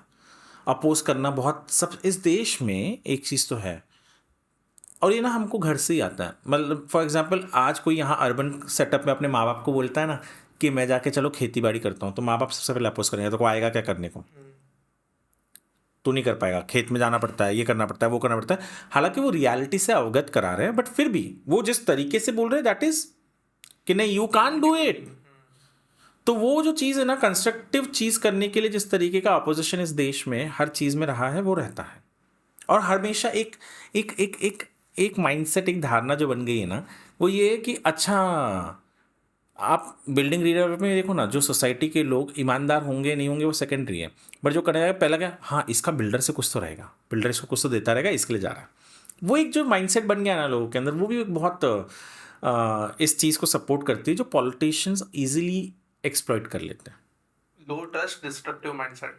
दैट इज आप हाउ इट सर है। बार बार बोल रहे थे इस देश में ये इंडिया स्पेसिफिक इशू है या ये ह्यूमन स्पेसिफिक इशू है? आई don't think it is human specific, I think it is India specific. क्योंकि कुछ कुछ जगहों पे ऐसे इंडिया नहीं, मतलब ऐसे मैं कह रहा हूँ ना कि मैंने तो पूरा देश या विश्व घूमा नहीं है, पर मैं देखता हूँ ये इंडिया स्पेसिफिक है। मैं बताता हूँ ना, मैं दुबई गया था, तो यही लोग दुबई में Yes. जाके गाड़ी एकदम परफेक्ट ऊपर पार्किंग में पार्क करेंगे, एयरपोर्ट पे जाएंगे और छोड़ के वापस आएंगे। इंडिया पहुँचते मैंने देखा लोगों को कि यार क्या गाड़ी पार्क करना है, एक काम करते हैं उसको ऊपर बुला लेते हैं डिपार्चर पे, वहाँ पे कुछ पैसा नहीं, डिपार्चर में जाके बैठ जाएंगे और वहाँ से निकल जाएंगे, क्यों अराइवल पे बुलाना है। रूल तोड़ते ही, मतलब मैं बोला ना इंडिया स्पेसिफिक इस कारण है क्योंकि यहाँ घुसते ही यहाँ पे वो इनग्रेन कर दिया है कि गलत करो, क्योंकि सही से जाओगे तो तुमको महंगा पड़ेगा। तो वो एक चीज़ है, यू टर्न ले लो गलत, दुबई में गलत यू टर्न नहीं लेता कोई, क्यों? इमीडिएटली फाइन आ जाता है। यहाँ पे मैं बताता हूँ, मैं अभी बीच में गोवा गया था, गोवा से बाई रोड से आ रहा था, तो जो गाड़ी थी उसका नंबर प्लेट का कुछ तो इशू हो गया था। वो मतलब एक नंबर या वो नंबर छोटे होते हैं, तो हमने नंबर प्लेट जाते वक्त पहली बार देखा, तो वो एक इशू था। तो जो पुलिस वाला था वो बाबा बोल रहा था की तुमचं चुकीचं आहे। मैं बोला हाँ चुकीचं आहे, तुम्ही फाईन करा, फाईन जाईल फाईन जाईल। मैं बोला हाँ जाएगा ना, क्या दिक्कत है, तुम फाइन मारो, गलती की है ठीक है। हाँ जो भी मैं बोल रहा हूँ ना कि हाँ गलत है ना, तुम फोटो लो डालो, मैं फाइन भर दूंगा। नहीं फाइन जाईल, इथे आगे जाके फोटो फाइन जाईल फाइन जाईल। मैं बोला अरे हाँ ठीक है फाइन जाएगा, क्या दिक्कत क्या है। वो ये बताने की कोशिश कर रहा है, वो पता है क्या बताने की कोशिश कर रहा है। तो मैंने बोला आप फोटो डालो। This has happened with me also. नहीं फिर अभी आपका गाड़ी यहाँ पे जब्त करना पड़ेगा। हाँ। उससे अच्छा आप देखो कुछ बहुत बार होता है। अभी मैंने देखा है वो क्लीन अप मार्शल्स जो थे गायब थे, अभी वापस आ गए वीटी स्टेशन के, सीएसटी स्टेशन के बाहर। मैंने देखता हूँ उनको कि हैं ऐसे लोगों को पकड़ेंगे जिन लोग को कुछ नहीं पता, बाहर से आए फेंक दिया, पर ठीक है कर रहे हैं अच्छा, बट जिस तरीके से वो डरा रहे हैं, बात करते हैं इधर आए वो, that is not how you are suppose to do it. तुम सिखा नहीं रहे हो, तुम समझा नहीं रहे हो। पर वो भी क्या करेंगे, वो कॉन्ट्रैक्ट पे लिए हुए लोग हैं, उनको इतनी सभ्य वो सिविलिटी सिखाई नहीं गई है, बहुत सारी चीज़ें हैं, देर आर मल्टीपल थिंग्स। मैंने कहा ना ये इंडिया स्पेसिफिक इशू है, south east Asia specific issue बोल सकते हो, इंडिया पाकिस्तान बांग्लादेश, क्योंकि हमारा जो खून है वही रहा है, सेम है, तो वो है। It's a very low touch society जिसमें मतलब अ, पुलिस को देख के यहाँ पे लोगों में, मैं तो ये बहुत बार बोलता हूँ, पुलिस को देख के लोगों में ऐसा सुकून नहीं होता कि अरे हाँ आगे बचाने के लिए, उल्टा डर लगता है। पुलिस वाला गुजरा, अरे कुछ तो गड़बड़ तो नहीं है, मतलब कहीं से भी गुजरा, अरे कुछ कर तो नहीं दिया। गाड़ी के बगल में रुके हो, आपके पीछे अगर कोई पुलिस की कार आके रुकती है ना, आपका रिएक्शन ये होता है कि चालू करके इधर से आप निकल जाओ, निकलो, जितना दूर कहीं से रहो। हाँ हाँ, हाँ, मैं बोला ना इसके लिए दिन के समय ऐसा पुलिस किसी रात स्टेशन में में जाकर केस लिखवाना एज अ विक्टिम, जो आपके साथ हुआ है, वो उस वक्त आपको कम लगता है जिस तरीके से पुलिस आपसे डील करती है। एक एफआईआर लिखवाने में कई घंटे निकल जाते हैं, कई घंटे निकल जाते हैं, क्योंकि पहले तो उनको मनाना पड़ता है कि लिखो। रिक्वेस्ट करना पड़ता है कि लिख दो एफआईआर, प्लीज लिख दो एफआईआर, प्लीज एफआईआर कर दो। एफआईआर लिखना नहीं चाहती पुलिस, बहुत मुश्किल है। तो ये सारे चीज़ें, सोसाइटी जो है ये यहाँ का। आई थिंक इसके ऊपर 10 पॉडकास्ट हो सकते हैं, इंडिया से मेरे डिसिप्लिन और ये सब। मैंने वो एक जो सबसे ज़्यादा व्यू मुझे यूट्यूब पे आज तक जिस वीडियो को मिला, वो वही वीडियो है जहाँ पे पुलिस वाला मुझे ज़बरदस्ती पकड़ के पुलिस स्टेशन लेके जा रहा है। वो वीडियो शूट कर लिया मैंने, तो बच गया, नहीं तो मेरे को नहीं लगता मैं बचता। में फंस जाते हैं हाँ। पुलिस वाला मुझे धमकी दे रहा था, किधर काम करता है, उधर लेटर भेजूंगा तो नौकरी से निकालूंगा। बोला, भाई कौन है, नाम झूठ बोल रहा है। ऑटो वाला इशू ऑल्सो। वही ऑटो वाला इशू, उसी में पुलिस वाला था, तो वही वो पुलिस वाला नाम झूठ बोल रहा है वीडियो के ऊपर, पर पुलिस वाले में बोलते हैं हाँ हाँ, मतलब भाई पुलिस वाला इम्पर्सोनेट कर रहा है, नाम झूठ बोल रहा है, और आप मुझको बोलते हैं क्या केस बनेगा सर। आपके सामने वीडियो में वो पुलिस वाले का नाम कुछ और है और नाम कुछ और बता रहा है। तो बहुत सारी चीज़ें। मैं पहले ऐसे सोचता था कि मतलब ये लिटरेसी के इशू है, ये पर कैपिटा इनकम का इशू है, बट मैं देख रहा हूँ ना कि क्या लिटरेसी का इशू, ये जो बंदा गया जिसका नाम मैंने लिया था तभी, सलमान सलीम ठाकुर, हाँ, जो वो जाकिर नायक के वीडियो देख के सिकंदराबाद में जाके देवी की मूर्ति के साथ उसने विटंबना की, वो इंजीनियर है। ये तो फिर भी बहुत बड़ा इशू लिटरेसी, है। हाँ, अरे छोटे छोटे, हमको बचपन से ही हमारे वो सिग्नल, हाँ तोड़ दिया ना, चलो सिग्नल तोड़ने के सिखा देंगे, क्या रास्ता था, क्या पुलिस वाला आएगा उसको 100 रुपये दो निकल जाओ। यस्टरडे 100 वीडियो कहीं पे तो एक ट्रैफिक लग गया था, तो बाइक वाले को रॉन्ग साइड जाना था, बीच में डिवाइडर था, उसने पत्थर लेके डिवाइडर तोड़ दिया और वो गया वहां से। Nobody will dare to do this in a private setting, किसी आईटी पार्क में या किसी नहीं कॉलेज करेगा, कैंपस में कर नहीं पाओगे। अरे नहीं यहाँ पे, क्योंकि वो इनग्रेन नहीं है जो सोशल। आई थिंक फियर नहीं है, and I think Indians specifically fear based चीज बराबर करते हैं, जिसमें फियर नहीं है वो चीज में बहुत बिंदास भी रहता है। अरे देखो ना आजकल वो ट्रेन के कितने सारे वीडियोस आते हैं हाँ हाँ। कि फर्स्ट एसी के अंदर भी लोग बैठे हुए हैं, क्योंकि डर ही नहीं है। उनको पता है कहाँ पे कितनी मांडवली हो जाएगी और क्या ज्यादा से ज्यादा क्या ही होगा। Same with that I think, जैसे अभी I give you simple example, Pune में 4-5 दिन पहले उन्होंने रॉन्ग साइड ड्राइविंग में इम्पाउंडिंग शुरू कर दिया गाड़ी, जब एक दिन में कुछ 700 गाड़ियां उन्होंने जब्त की, 2 wheelers plus 4 wheelers. With in 3-4 days में इफेक्ट दिख रहा है, वो खबर फैल गई तो कि मत चलाओ wrong side, people are like avoiding driving wrong side on the particular road जहाँ पे जब्ती हो रही थी।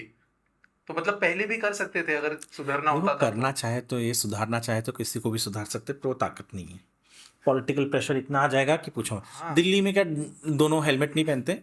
दिल्ली में जो पिलियन राइडर है और जो गाड़ी चला रहा है दोनों हेलमेट पहनते ना। मुंबई में इम्प्लीमेंट किया तो मुंबई नहीं नहीं नहीं करके निकाल दिया गया। मैंने एक वीडियो में स्टेटमेंट दी थी, जिस दिन कोई पॉलिटिकल पार्टी लोकल ट्रेन का टिकट बढ़ाती है ना, वो कितना भी अच्छा काम कर ले, वो नेक्स्ट इलेक्शन हाँ इट्स वो वन ऑफ नहीं कर दोस थिंग्स, सकते जिस बिल्कुल। दिन रूल स्ट्रिक्ट कर दिए, अच्छा है बुरा है वो बात की सोच है, इम्पैक्ट हुआ ना मुझे वोट्स अगेन, चलो ये वी हैड लाइक डाइवर्जेंट बिल्कुल नहीं, not diverting, this is that is very, this is common man, this is politics.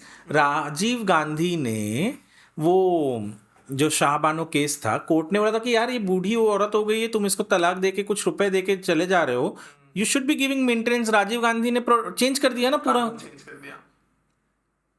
क्योंकि वो शरिया कंप्लाइंट बनाना था उनको। तो इस देश में कहीं पर भी कुछ भी करने के लिए कोई पॉलिटिकल पार्टी इस कारण नहीं, क्योंकि उनके वोट चले जाएंगे, हार जाएंगे। जैसे वो कहते हैं ना, हालांकि फैजाबाद में अयोध्या सीट पे बीजेपी आ गई थी, पर सब लोग कहते हैं नहीं, राम मंदिर बनाने के बावजूद भी देखो अयोध्या हार गए। सो वरुण सर, इलेक्शंस जब भी आ जाते हैं, ऑब्वियसली मीडिया में तो हलचल होती ही है, but from the past few elections और anything big that happens in the country, social media में जो लोग रिपोर्टिंग करते हैं उनका इन्फ्लुएंस बहुत बढ़ गया है. We saw it during the Lok Sabha, we saw it very closely with JNK. So where do you see this impact, how it will go forward वगैरह, आप कुछ बता पाओगे इस पर? यू नो, अब जब आपने ये सवाल पूछा है ना आकाश, तो मुझे एक पिक्चर याद आती है जो मैंने रिसेंटली यानी कुछ दिन पहले ट्वीट किया था। शरद पवार का पिक्चर था। उनके शर्ट पे बहुत सारे वो छोटे छोटे माइक्स लगे हुए थे, not the channel mics, those were not news channel mics, those were YouTubers और इंस्टाग्राम वालों के माइक लगे थे, और ऊपर से लेके नीचे तक सब किसी का लगा हुआ था। तो politicians are also understanding the importance of social media, and politicians are also understanding कि आज न्यूज़ कंजम्पशन जो है आम इंसान का, वो न्यूज़ चैनल और न्यूज़पेपर से नहीं है ज़्यादा, वो सोशल मीडिया से है। आज मुझे व्हाट्सएप पर जो न्यूज़ लिंक आता है मैं वो ओपन करता हूँ, मैं स्पेसिफिकली किसी न्यूज़पेपर के वेबसाइट पे जाके नहीं देखता कि क्या है क्या नहीं है। ट्विटर पे मुझे जो न्यूज़ दिख गया, ट्विटर पे आजकल न्यूज़ पहले कंफर्म होता है, उसके बाद कहीं और होता है। अभी मैं कहीं तो पढ़ रहा था कि इंग्लैंड में एक्स यानी ट्विटर, ये सबसे बड़ा न्यूज़ मीडियम है compare to any other medium, compare to any other, जहाँ से सोचिए BBC आता है, ये सब आता है, जिसको हम कहते हैं कि ये लेगेसी मीडिया। हाँ, लेगेसी मीडिया। तो मेन स्ट्रीम मीडिया ने बहुत सारी गलतियाँ की हैं इस देश में। They have faltered on many lines, and that is one reason why you see so many of them, people happily realizing that social media पे बहुत कुछ मिलेगा। और आज नहीं, आज से 10 साल पहले भी जब सोशल मीडिया ग्रो हो रहा था, I used to keep telling people कि इंडिविजुअल की अहमियत ज़्यादा बढ़ जाएगी, इंडिविजुअल एक्सपर्ट ज़्यादा हो जाएंगे। और वही आप देख रहे हो, इफ़ यू सी, आज कोई गैजेट खरीदना होता है तो यूट्यूब पे जाके लोग वो जो टेक्निकल वीडियोस देते हैं, वो आज कुछ सीखना होता है तो क्या करते हैं, यूट्यूब पे जाके देखेंगे। आज किसी को खाने के वीडियोस, हमें खुद जब खाना बनाना होता है तो मैं यूट्यूब पे जाके कोई वीडियो देखता हूँ, वहाँ से खाना बनता है। तो उसी तरीके से चीज़ें चेंज हो रही है। सोशल मीडिया तो जब वहाँ सब बदल गया तो न्यूज़ कंजम्पशन क्यों नहीं बदलेगा। मैं यूपी में था आज से, मतलब यूपी इलेक्शन के वक्त, मैं बता रहा हूँ, लोग वहाँ पे न्यूज़ चैनल से ज़्यादा यूट्यूबर्स को ध्यान देते थे। वो गोरखपुर की एक लड़की थी, मुझे नाम याद नहीं आ रहा उसका चैनल का, पर मैं देखता था वो कोई तो एक व्यक्ति उसके साथ मोबाइल लेके घूमता था, वो एक बूम लेके घूमती थी और उससे लोगों का इंटरव्यू करती थी, और बहुत छोटे छोटे इश्यूज़, अरे ये घर के सामने नाला है, नाला खुला हुआ है, वहाँ से गंदगी फैल रही है, नाला चौकअप है, ऐसे ऐसे इश्यूज़ उठाते थे और इलेक्शन के वक्त तो कवर करते। जम्मू कश्मीर में हमने अभी हाल ही में देखा कि किस तरीके से एक लड़की जाके पूरे इंटीरियर ऑफ जम्मू कश्मीर में जाके बात करी। और लोग क्यों नहीं बात करेंगे, लोग आजकल वो सब कुछ देखते भी नहीं कि किसका बूम माइक लगा हुआ है, कौन से चैनल का है, बड़ा चैनल है या छोटा चैनल है। पीपल वॉन्ट टू टॉक, आप उनको अपॉर्चुनिटी दे रहे हो, वो बात कर रहे हैं। और न्यूज़ क्या है, लोगों से बात करके सोशल मीडिया। और ये अफसोस होता है मुझे कहीं ना कहीं कि महाराष्ट्र में, मुंबई में सब कुछ होने के बावजूद कहते हैं कि पहले ऐसा होता था कि टेक्नोलॉजी यहाँ पहले होती थी और फिर बाहर जाती थी, पर ये जिस तरीके का यूट्यूब ग्रोथ आप बाहर देख रहे हो, नॉर्थ में खास करके देख रहे हो, या साउथ में भी है कुछ जगह पे, वहाँ पे दिख रहा है। मैं बैंगलोर की बात नहीं कर रहा हूँ, वहाँ पे तो मुझे नहीं दिख रहा है, but down the line south में दिख रहा है, या जिस तरीके से यहाँ दिख रहा है, उतना मुझे क्रॉस महाराष्ट्र मुंबई में नहीं दिख रहा। मुंबई में बहुत स्कोप है। ऐसे लोग जिन लोग को पहले दरकिनार किया जाता था क्योंकि वो यूट्यूब पे थे, मैंने देखा अभी हाल ही में कुछ इवेंट्स में उनको बहुत इंपॉर्टेंस मिल रहा है। आप खुद जब गए थे मेट्रो के लिए तो चिढ़ क्यों होती है बहुत सारे लोगों को कि यूट्यूबर्स को क्यों बुला रहे हैं या इन्फ्लुएंसर्स को क्यों बुला रहे हैं, क्योंकि उनको ये डर खाता है कि यार इनकी वजह से हमारा धंधा पानी न बंद हो जाए। बट आप वो नहीं कर रहे हो ना, प्रोबेबली आप शायद वो नहीं कर रहे हो as an individual. But if you see brands, they have also started doing it. Bigger brands are making Instagram videos, YouTube videos, smaller videos for ye. They have realized what is the value of social media. But as an individual, as a journalist, if you're not going to realize the importance of social media and not be active over there, I don't think people will take you seriously any more, क्योंकि आप seriously का मतलब ये नहीं है कि आपकी बातों को से सीरियसली एनी मोर, क्योंकि आप विजिबल नहीं रहोगे। जब आप विजिबल ही नहीं रहोगे तो आपको सीरियसली कौन लेगा। Yes. एंड सोशल मीडिया, आज मैं मेन स्ट्रीम मीडिया का हिस्सा हूँ, मैं लिखता हूँ कुछ अखबारों मतलब कुछ मैगजीन्स के लिए ये सब, बट उसके मैं खुद जो वेबसाइट चलाता हूँ square fit India, that is part of main stream real estate news. But I think जो पिछले 3-4 सालों में मुझे जो प्रोमिनेंस या जो भी हालात जो लोग जानते हैं वो सोशल मीडिया की वजह से ज़्यादा जानते हैं। उसके ऊपर जो मैं रील्स डालता हूँ या ट्विटर पे जो कमेंट करते हैं या कमेंट्री करता हूँ या किसी के पॉडकास्ट में, जैसे ये पॉडकास्ट में बैठा हूँ अभी कुछ दिन पहले मैंने स्वराजा के साथ एक पॉडकास्ट रिकॉर्ड किया, people know you better from there. आज अगर आप किसी को बोलोगे सबसे अच्छा इंटरव्यूअर कौन है, कोई चैनल वाले का नाम नहीं आता, या आपके जो पॉडकास्ट रिकॉर्ड कर रहे हैं लोग उनका आता है, चाहे वो बियर बाइसेप वाले का नाम आ जाए या वो संधीश का आ जाए या फिर वो जो मतलब आई डोंट, बहुत नाम है अलग अलग फील्ड बहुत से लोग हैं। तो इन लोगों के बारे में बात होती है और हर कोई कर रहा है।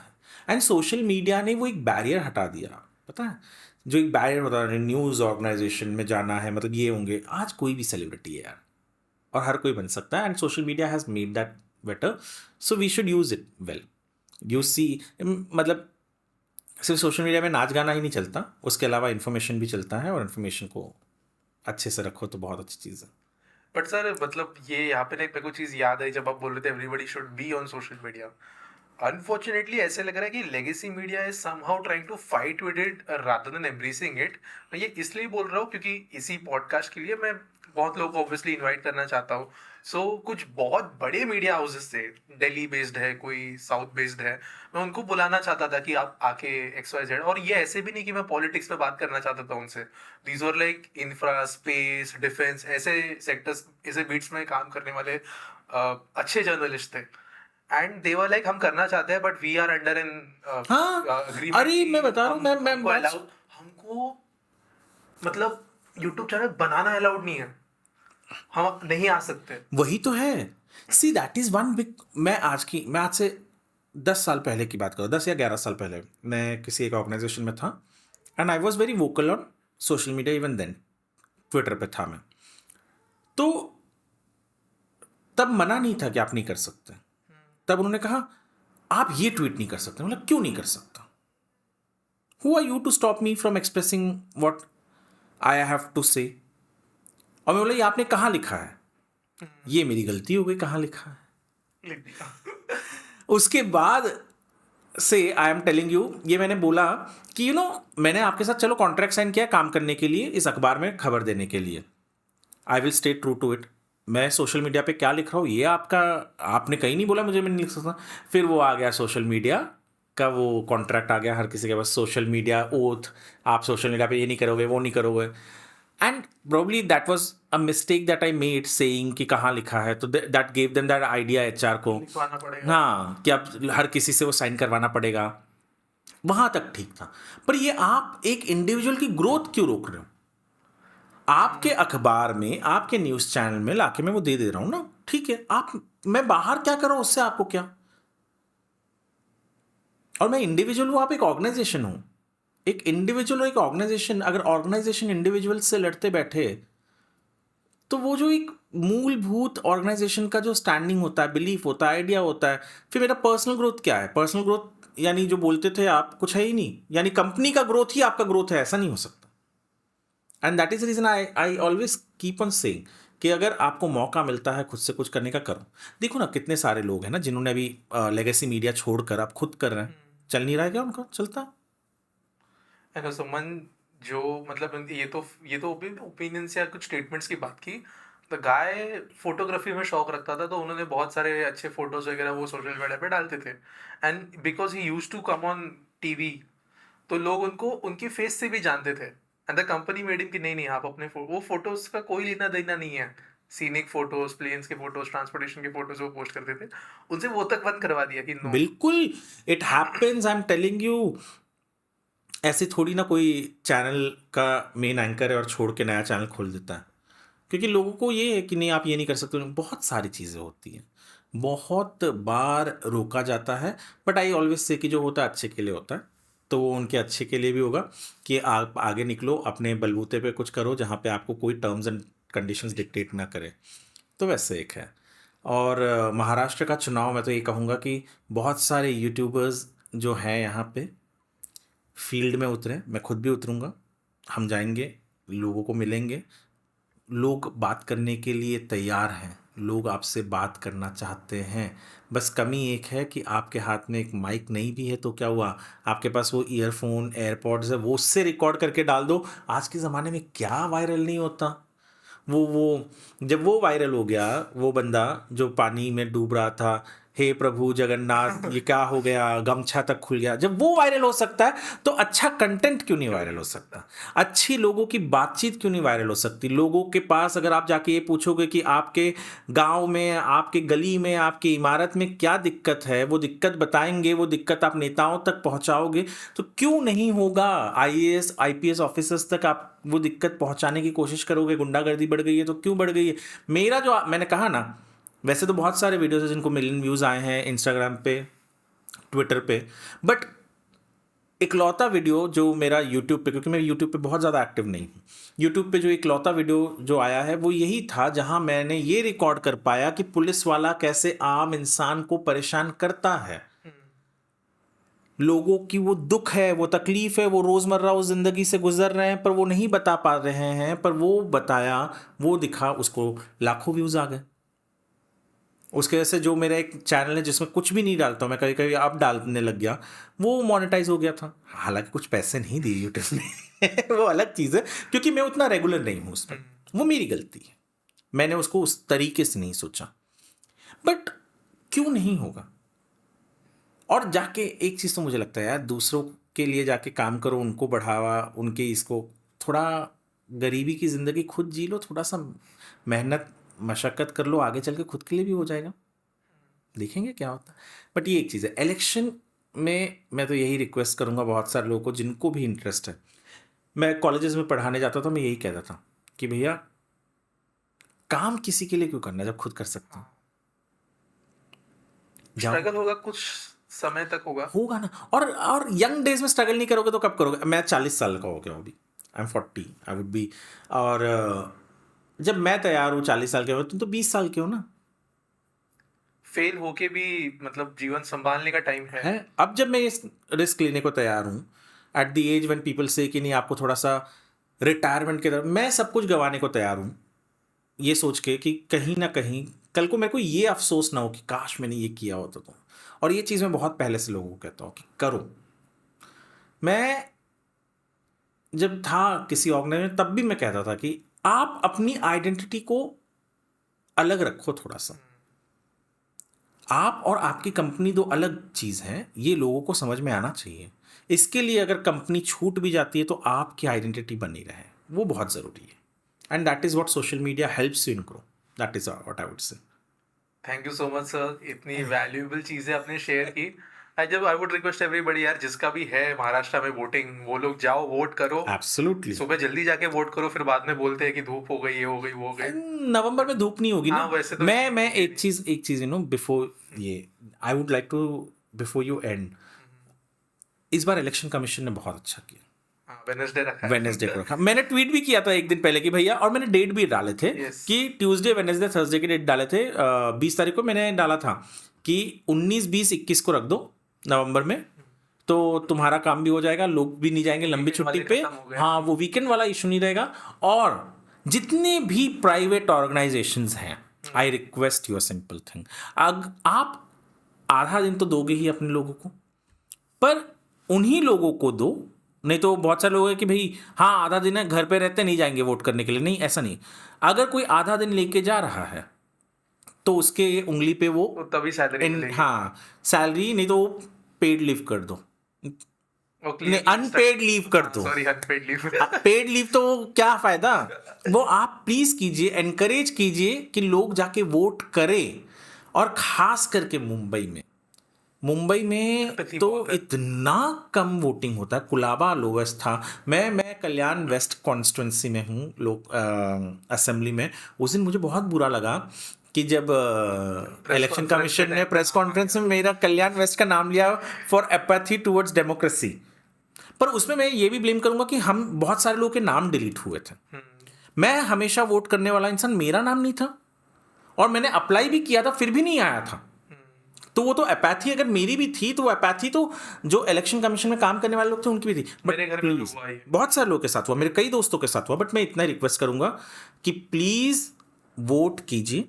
एक बार आपको मौका मिल रहा है 5 साल में बताने के लिए कि आपकी ताकत क्या है। अच्छे से वोट कीजिए, उस पार्टी को वोट कीजिए जो आपको पसंद है। किसी को भी वोट कीजिए, पर कीजिए वोट जो हेल्प करे हमें और बढ़ने के लिए। और हो सके तो पॉलिटिकल पार्टीज ने तो त्रिशंकु बना ही दिया है, बट हो सके तो एक फुल मेजॉरिटी माइनॉरिटी जो भी जैसे भी है सरकार बना दो और अच्छे से ले आओ ताकि महाराष्ट्र का ग्रोथ हो सके। Yes. Thank you so much. So we would end on this note and thank you for all your valuable. Sir ने बताते बताते 2-3 टॉपिक ऐसे बता दिए जिसके वजह से I will be able to re-invite him to discuss on the specific. वो तो मैं आपका बहुत टाइम लेने वाला I तो love, see, I love talking. Yeah.